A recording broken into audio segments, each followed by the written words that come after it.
भारत का एक बहुत जबरदस्त डिप्लोमेटिक प्रहार। ऐसे बांग्लादेश बनता जा रहा है। पहले तो सोच रहा हूं कि मैं इस्तीफा दे दूं। देखिए दोस्तों, जिसको इस्तीफा देना होता है ना, वो तुरंत दे देते हैं। जोर शोर से खबर यह है कि कल आर्मी चीफ ने मीटिंग करके और यूनुस को कह दिया कि बेटा सीधे हो जाओ और तुरंत दिसंबर का इलेक्शन डिक्लेयर करो, नहीं तो तुम्हारा भी वही हाल होगा जो शेख हसीना का हुआ था। और थोड़ा सा बांग्लादेश सहम गया है। वही यूनुस रिजाइन कर देंगे। आज की तारीख में वही आदमी जो धमकियां देता था, जो कहता है कि यार सोच रहा हूं मैं इस्तीफा दे दूं, बहुत ज्यादा हो गया, सोच रहा हूं रिटायरमेंट ले लूं। और अब इंडिया ने एक और बम फोड़ दिया है जी बांग्लादेशियों पर।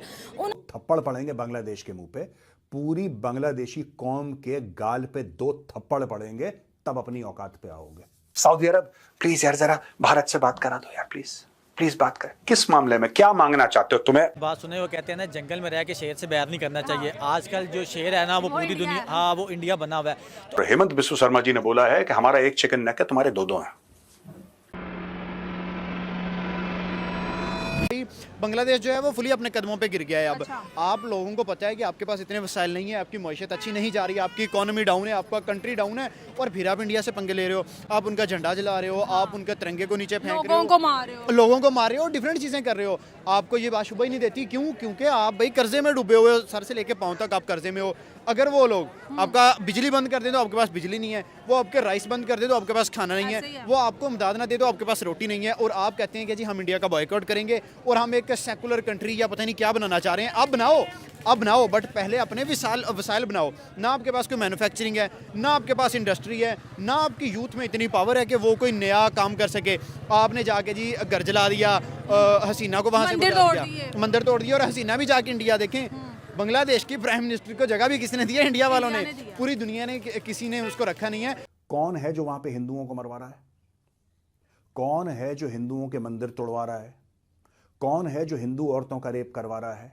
कौन है जो हिंदू दुकानों में आग लगवा रहा है, हिंदू घरों में आग लगवा रहा है? और वो कौन है जो कि हिंदुओं के साथ मारपीट करवा रहा है और ये बोल रहा है कि तुम अपनी नौकरियां छोड़ो? ये सब मोहम्मद यूनुस है। ये मोहम्मद यूनुस के आशीर्वाद से ये सब हो रहा है। मोहम्मद यूनुस चाहता है कि वहां पे हिंदुओं पे जुल्म हो। India should ask for the extradition of Mohammad Yunus so that he faces trial in India. इसके सिवा यूनुस की पावर को भी कट डाउन किया, जिसके अंतर्गत उन्होंने कहा, ये जो तुम दूसरे देशों के पास जाते हो, कहते हो कि तुमको टर्मिनल दे देंगे इस पोर्ट का, उस पोर्ट में यहां पे कंटेनर हैंडलिंग तुमको दे देंगे, ये अधिकार तुम्हें है ही नहीं। तुम बस और बस चीफ एडवाइजर हो। तुम्हारे पास केवल बेयर मिनिमम फंक्शनिंग पावर है कि तुम अगले चुनाव तक बस यहां रहोगे। ये सारे फैसले इलेक्टेड सरकार लेगी। कौन सा एयर स्ट्रिप किसको देना है, नहीं देना है, पोर्ट किसको देना है, नहीं देना है, ये इलेक्टेड गवर्नमेंट ही ले सकती है। अब इसके बाद यूनुस को लगा, भाई मुझे तो आप मुखौटा बोल रहे हो इस प्रकार से, और पब्लिक में इस प्रकार से करोगे तो बड़े नाराज हो गए, और जो चुनाव का डेडलाइन दे दिया और ज्यादा नाराज हो गए। इसके साथ दोस्तों अगर आप देखें तो यूनुस अब अपनी शक्ति को प्रदर्शित करना चाह रहे हैं, और इसीलिए ये पूरा ड्रामा रचा जा रहा है। और उसके लिए जो ड्रामा एक्सपर्ट हैं इनके, नाहिद इस्लाम, इनको बुलाया गया। आजकल क्या कर रहे हैं दोस्तों? आजकल ये अपनी पार्टी चला रहे हैं, नेशनल सिटीजन पार्टी। सरकार चलाए पैरेलली। इनको तो लग रहा था स्टार्टिंग में कि सरकार अब तो अनंत काल तक चलती रहेगी, डिक्टेटरशिप हो जाएगा। लेकिन जो पब्लिक प्रेशर हमने बनवाया, भारत ने बनवाया, अलग अलग देशों के डिप्लोमेट से बनवाया, कहा कि इनको बोलो चुनाव कराना है। दोस्तों वो जो पब्लिक प्रेशर बनने लगा, इनको समझ आ गया चुनाव तो कराना पड़ेगा, जल्दी कराना पड़ेगा। तो इसलिए आनंद फानंद में अपनी पॉलिटिकल पार्टी बनाए, और ये पार्टी है इनकी नेशनल सिटीजन पार्टी। अब दोस्तों इसके ये चीफ भी हैं। अब ये बीबीसी बांग्ला सर्विस के पास गए और जाके वहां पे बोले कि देखिए हमें न्यूज आने लगा कि सर रिजाइन कर रहे हैं, यूनुस की बात हो रही है, और ये मॉर्निंग से ही आ रहा था इस प्रकार का न्यूज। तो मैं गया सर से मिलने, क्या हो रहा है सर, क्यों आप रिजाइन कर रहे हैं? उन्होंने कहा मैं सोच रहा हूं कि मैं रिजाइन कर दूं, है ना, मुझे लगता है जो स्थिति है वो ऐसी है जिसमें मैं काम नहीं कर सकता, और जिस प्रकार से मुझे लग रहा है कि मेरे पावर को कट डाउन करके मुझे बस मुखौटा बना रहे हैं आप लोग, मैं ये नहीं बर्दाश्त कर सकता। दोस्तों बांग्लादेश आर्मी की तरफ उंगली उठवाई जा रही है यहाँ पे। लगभग 443 किलोमीटर का बॉर्डर जो है बांग्लादेश से लगता है। वो बॉर्डर के, पूरे बॉर्डर के ऊपर जितने भी एरिया है जहाँ पे भी लीगल इंक्रोचमेंट हो रखी है जगह जगह पे, उस पूरे में सफाया करवाया जा रहा है बुलडोजर से। वहां पे घरों को या इलीगल स्ट्रक्चर को, इंक्रोचमेंट को हटाया जा रहा है।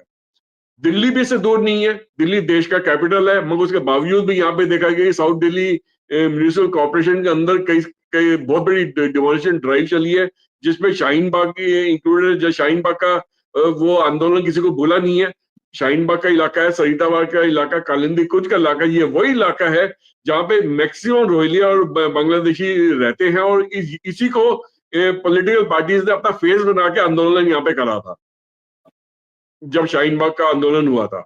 लखनऊ की बात करता हूं मैं सुमीत जी, लखनऊ में जब ये उनके वो इलीगल स्ट्रक्चर्स को तोड़ने के लिए गए तो उन्होंने म्युनिसिपल टीम को अटैक कर दिया। उसके बाद अथॉरिटीज और पुलिस ने मिलकर उनको कंट्रोल में करा और उनकी एकता चलनी थी। उसके बाद उन्होंने इलीगल स्ट्रक्चर तोड़ा है, अभी भी वो कार्रवाई वहां पे लखनऊ में जारी है। तो अब ये देखिए कि इन्होंने कोई जगह ऐसी नहीं छोड़ी हिंदुस्तान के अंदर जहां पे इनको जगह खाली मिली, जहां गवर्नमेंट लैंड मिला, जहां पे इनको मौका मिला कि हाँ ये जगह कब्जाई जा सकती है, यहाँ पे कुछ भी करा जा सकता है, वहां पे इन लोगों ने यहाँ पे बांग्लादेशी और रोहिंग्या को बसाना शुरू करा।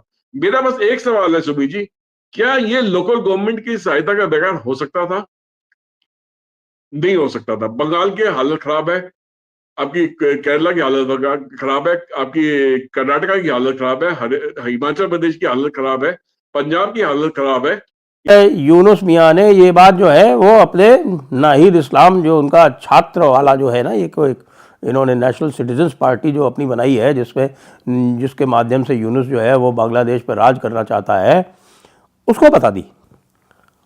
अब लोग ये कह रहे हैं कि भाई अगर इनके आपस की बातचीत थी तो इसने बाहर लीक क्यों की? बात बिल्कुल साफ सी है, क्योंकि आर्मी कह रही है कि या तो जो हम कह रहे हैं तमीज़ से रहो, और किसी भी राष्ट्रीय सुरक्षा के मामले में, जैसे ये रखाइन कॉरिडोर की बात आ रही है कि साहब आपने यूएस को कह दिया कि हाँ तुम रखाइन कॉरिडोर ले लो, कि जैसे आपने चाइना को कह दिया कि ये लाल मुनीरहाट में एयरबेस बना लो, कि कोई भी ऐसा काम जो है वो बिना आर्मी को कंसल्ट करके आप नहीं करेंगे, नंबर 1। नंबर 2, आप इलेक्शन अनाउंस करेंगे। नंबर 3, आप लॉ एंड ऑर्डर को कंट्रोल में लाएंगे। और नंबर 4, आपके जो ये जिहादी हैं इनको आप अंदर बैरक्स में आप भेजेंगे, इनको कंट्रोल करेंगे। मोहम्मद यूनुस को कुर्सी पे किसने बैठाया? ओ भाई तू है कौन? तुझे वोट किसने दिए? अब बांग्लादेशी भी प्रोटेस्ट कर करके थोड़ा सा थक गए। उन्होंने बोला कि 2-4 दिन रुक जाते हैं, फिर हम प्रोटेस्ट करेंगे, क्योंकि that is the national passion of Bangladesh. It is not cricket, it is protest. तो अब ये लोग आपस में सवाल पूछ रहे हैं कि इसका करना क्या है यार, ये कौन है ये? अब इसको आर्मी चीफ कहता है, आर्मी चीफ वार्न करता है कि ये जो कॉरिडोर है ना, ये नहीं चलेगी। I will not allow this. इससे बांग्लादेश की सिक्योरिटी जो है, सॉवरेनिटी जो है, खतरे में है। और ये क्यों करवा रहा है रखाइन कॉरिडोर? क्योंकि अमेरिका चाहता है। और ये अमेरिका को क्यों खुश कर रहा है? अमेरिका को इसलिए खुश कर रहा है क्योंकि अमेरिका में लिटरली सरकार जब बदली, डोनाल्ड ट्रंप की सरकार आई तो उसने हाथ पीछे कर दिया। अब कुछ तो लॉलीपॉप देगा कि देखो यार अमेरिकन, तुम गारंटी ये करो कि अगले 5 साल तक मैं या 10 साल तक मैं कुर्सी पे विराजमान रहूं, मैं बांग्लादेश का बॉस बना रहा हूं, अनइलेक्टेड बॉस, तुम्हारे आशीर्वाद से। तुम बताओ तुम्हें क्या चाहिए? तुम्हें सेंट मार्टिन आइलैंड चाहिए? Very good. तुम्हें रखाइन कॉरिडोर चाहिए? Very good. तुम बताओ तुम्हें क्या चाहिए? मैं पूरा बांग्लादेश बेच देता हूं, मुझे विराजमान रखो कुर्सी पे। दैट इज द डील, जिसके लिए जनरल वकारुज्जमान ने साफ मना कर दिया है। और आज की तारीख में यह बंदा कह रहा है, मैं मोहम्मद यूनुस की बात कर रहा हूं, यह बंदा कह रहा है कि यार मैं सोच रहा हूं मैं रिजाइन कर दूं यार, क्योंकि पॉलिटिकल पार्टीज तो मेरी भाई चुनाव खड़ा हो जा।